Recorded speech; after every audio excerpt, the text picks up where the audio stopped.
Hello everyone, welcome back into this channel, and today I want to share a tutorial how to save an effects on TikTok application. So first thing we have to do is open the TikTok, and after we are generated into the first page, we can just go into the creating our content.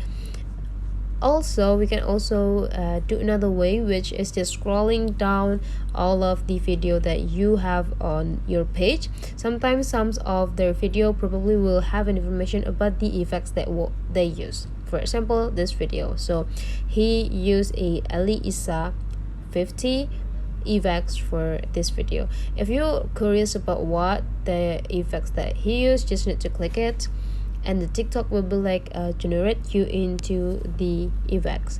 And after you find the effects and you try it in your camera and you feel satisfied, just need to click this, add into the favorites, and after that it will be saved into your TikTok. And how to check it, you just need to click back, click this plus button, and after that you just need to go into the effects, and after that please go into the save button, and after that you can see here the effect is already on your CapCut. And now you can just choose this effect into your camera. That's all the way how to save TikTok effect on your phone. So if you find out this tutorial is really useful for you, don't forget to subscribe into this channel.